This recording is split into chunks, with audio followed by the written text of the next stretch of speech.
नमस्कार दोस्तों, मेरा नाम अभिषेक है। मैं प्रभात एग्जाम के करंट अफेयर शो के 150वें एपिसोड में आप सभी का स्वागत करता हूँ। इस श्रृंखला में हम प्रतियोगी परीक्षा के दृष्टिकोण से दिन के महत्वपूर्ण वर्तमान मामलों को कवर करते हैं।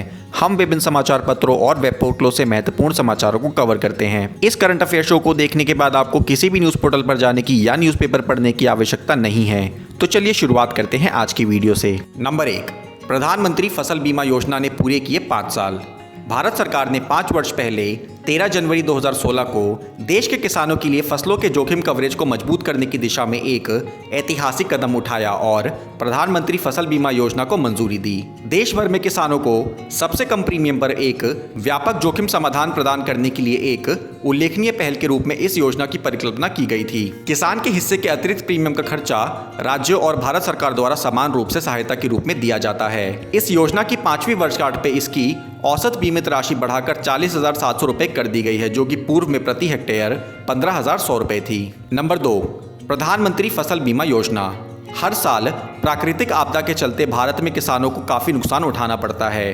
बाढ़, आंधी, ओले और तेज बारिश से उनकी फसल खराब हो जाती है। उन्हें ऐसे संकट से राहत देने के लिए केंद्र सरकार ने प्रधानमंत्री फसल बीमा योजना शुरू की है। इसे 13 जनवरी 2016 को शुरू किया गया था। इसके तहत किसानों को खरीफ की फसल के लिए 2% प्रीमियम और 1.5% प्रीमियम का भुगतान करना पड़ता है। प्रधानमंत्री फसल बीमा योजना में प्राकृतिक आपदाओं के कारण खराब हुई फसल के मामले में बीमा प्रीमियम को बहुत कम रखा गया है। इससे इस योजना तक हर किसान की पहुंच बनाने में मदद मिली है। प्रधानमंत्री फसल बीमा योजना वाणिज्यिक और बागवानी फसलों के लिए भी बीमा सुरक्षा प्रदान करती है। इसमें हालांकि किसानों को 5% प्रीमियम का भुगतान करना पड़ता है। नंबर 3, ऑटोलिव कंपनी करेगी 100 करोड़ रुपए का निवेश।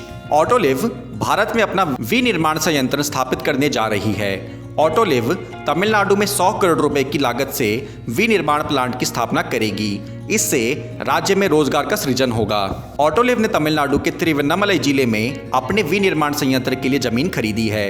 यह विनिर्माण संयंत्र एयरबैग का निर्माण करेगा। ऑटोलिव का यह विनिर्माण प्रोजेक्ट 400 से अधिक लोगों के लिए रोजगार पैदा करेगा। ऑटोलिव कंपनी सीट बेल्ट, एयरबैग और स्टीयरिंग व्हील जैसे वाहनों के उपकरण बनाती है। ऑटोलिव द्वारा बनाए गए एयरबैग और सीट बेल्ट का उपयोग दुनिया भर की गाड़ियों में किया जाता है। गौरतलब है कि शुरुआत में ऑटोलिव वियतनाम में अपना विनिर्माण संयंत्र स्थापित करने की योजना बना रही थी, लेकिन बाद में इसने तमिलनाडु को चुना। नंबर 4, तमिलनाडु की सिरुवानी पहाड़ियों को तितली सुपर हॉटस्पॉट घोषित किया गया। हाल ही में तमिलनाडु के कोयम्बटूर जिले में स्थित सिरुवानी पहाड़ियों को तितली सुपर हॉटस्पॉट घोषित किया गया है। इसकी घोषणा नेचर एंड बटरफ्लाई सोसाइटी द्वारा 6 वर्ष के अध्ययन के बाद की गई है। इस क्षेत्र में बड़ी संख्या में पाई जाने वाली तितली प्रजातियों के कारण इस क्षेत्र को तितलियों के सुपर हॉटस्पॉट के रूप में नामित किया गया है। Nature and butterfly society hotspot के रूप में एक स्थान को परिभाषित करने की एक पद्धति है। इस पद्धति के अनुसार एक स्थान को हॉटस्पॉट के रूप में तब नामित किया जाता है जब राज्य के 25% प्रजातियां एक ही क्षेत्र में पाई जाए। नंबर 5,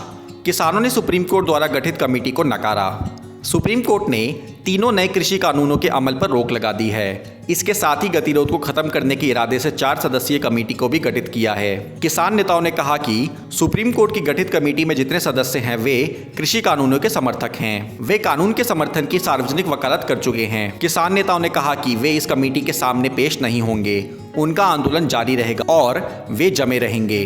26 जनवरी को शांतिपूर्ण प्रदर्शन भी होगा। दोस्तों, अब समय आ गया है आज के सवाल का। आज का सवाल है कि किस राज्य सरकार ने सिनेमा हॉल में 100% ऑक्यूपेंसी की अनुमति दे दी है?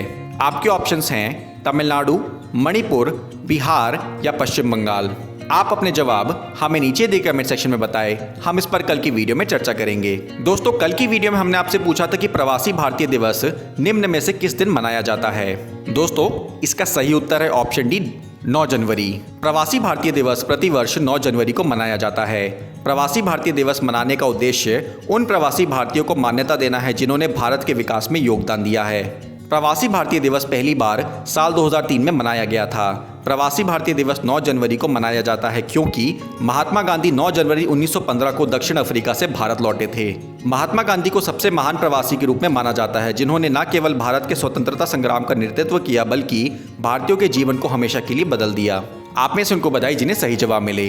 दोस्तों, आज की वीडियो में बस इतना ही। वीडियो पसंद आई हो तो वीडियो को लाइक और शेयर जरूर करें और अंत में चैनल को सब्सक्राइब करना ना भूलें।